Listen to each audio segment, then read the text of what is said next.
Up to Siman Lamed Ches Sif Tes. The Mechaber says, Mitzstar, Umisha ein daitim yusheves alav. If someone is mitzstar, or they can't focus. They're overwhelmed, they're stressed, they just can't focus. Unechoyna potter, he's potter from tefillin, b'nei she'asla siach daitim hem. Tefillin is an interesting mitzvah. You have to have focus when tefillin. And if you don't have focus, you can't wear tefillin, you're potter from tefillin. Now the Mishnah Berurah speaks out, obviously, you're talking about a person who can't just focus for a few minutes. Most people aren't really ever focused, but if they can focus for a shtickle when they put on the tefillin for a few minutes. But if you're dealing with someone who's mamish, like, I would say it's probably an example, I don't want to say like bipolar, but someone who's mamish, like they cannot focus, then they're potter from tefillin. They can't put tefillin on in such a state. The Mechaber says in Yud, HaKoyre b'Torah. Let's say you have someone who's learning Chumash. So, potter mehanachas tefillin kol hayom.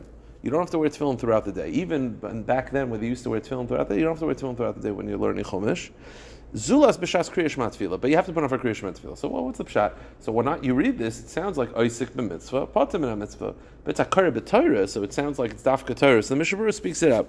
Efsher the dafka b'Torah shebiksav. It's dafka Torah shebiksav, avaloi b'oisik b'gemara. What's the pshat? What's the chilik? If it's Isaac b'mitzvah, potter min mitzvah, what's the difference if I'm learning Gemara all day, if I'm learning Chumash? The Torah yesh lomeshi atzma ois sheniska v'yitzis Mitzrayim. It could be the whole Indian of tefillin is as an ois. Torah shebiksav is also an ois, and he's saying that you don't have to wear tefillin throughout the day when you're Isaac and Torah shebiksav. Now, why do you have to wear it for Kriya Shema and for Shemona Esrei? Potter Ritzalomer she'ein sarach lifsik milimudei kedei lanicham. What he means, potter, is that if you're learning straight, no stopping, no going to the bathroom, no nothing, then you don't have to stop to put on tefillin. Obviously, before you're learning, you have to put them on. Now, in middle, if you want to choose to stop, you could. Because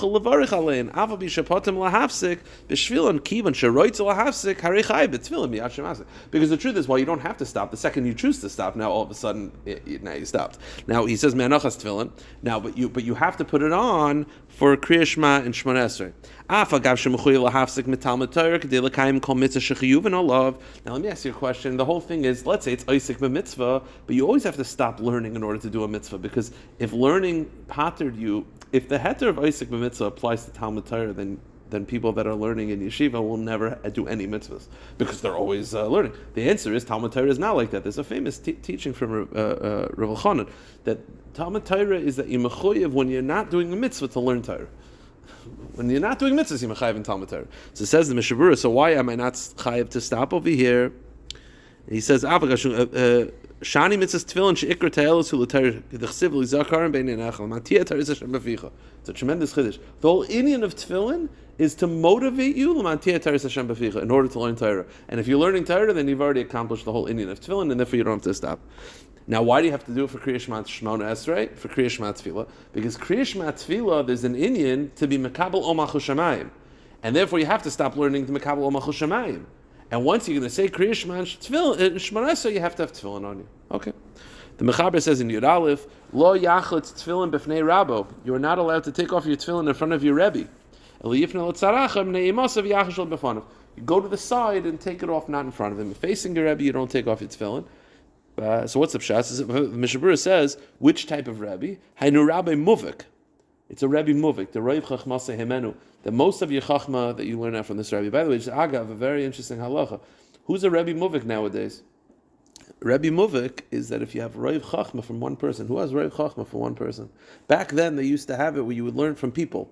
So you could legitimately have Reiv Chachma from one person. Nowadays, you don't have Rav Chachma from one person. You have Rav Chachma from Svarim. You learn for our art scroll more than you learn from people, I would assume. So there's a very lengthy Ramah when it comes to Hilchas Talmud Torah. And the way the Aruch HaShulchan explains the Ramah is that nowadays, Rabbi Muvik can be two ways. Either someone that you learned quantity of information from, but nowadays, practically, that's very hard to adhere to.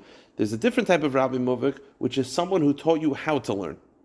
Meaning, let's say, so I always felt in halacha it was always Rav Vadia for me. Rav Vadia was always the one who, because I never met the man, but how to learn, the way to learn, so you could have that be'i and bekiyas. That's a Rabbi Movik. That's a sheet of the Rambam.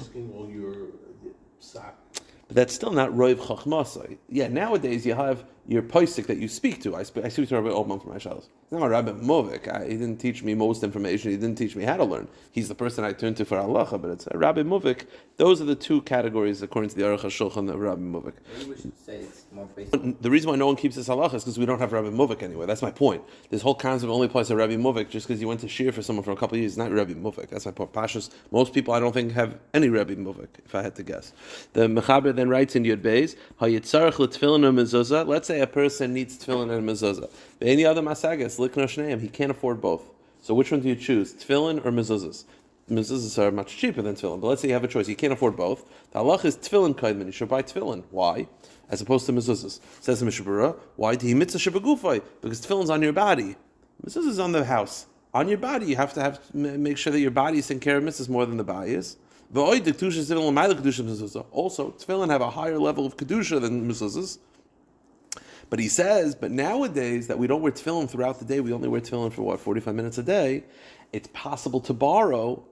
It was never possible to borrow tefillin in the olden days because they wore tefillin all day. So how are you going to borrow it all day when everyone needs tefillin all day? Nowadays, you daven 6 o'clock in the morning, I daven 7. I can borrow from you every single day without a head. So it says in Mishnah Berurah, if it's possible to borrow, then buy mezuzahs. But if you can't borrow, then tefillin is kaidem. The Mechaber then writes, Yud Gimel Menuda, someone who is put in cherem, who is excommunicated, umetzaira, or someone who has saras, asurim l'niach tefillin, they're not allowed to wear tefillin. Yeah, these are not practical nowadays. Let's just begin. Let's just do Sif Aleph and we'll stop. Let's just do Lamed Tes Sif Aleph. The Mechaber says, who can write tefillin? Who could be a cipher? By the way, this is not just tefillin. This is for Sefer Torah Mezuzah also. Who can be a cipher? Tefillin shekas an eved, a non-Jewish slave, a isha or a woman, a katan or a child, afilu gil chinuch. A child under bar mitzvah cannot write tefillin. Doesn't matter, he could be 10 years old, he's too young, he can't write tefillin. Mishnah Berurah points out, by the way, even 13, you have to have two hairs in that part of the body. So you have to make sure that he's an adult. A kuti, or even a kuti, which is unclear if they were Jewish or not, but they didn't wear tefillin. Or by the way, if someone is technically Jewish, but they do avodah zarah, the Mishnah Berurah points out, even if he's Mechal Shabbos. I don't know if it has it, but you have it nowadays, like Reform rabbis. So you have a Reform rabbi, he's Mechal Shabbos, so he's definitely a kaifer, and they write tefillin and mezuzah. It's puzzle to have tefillin and mezuzah written from such people.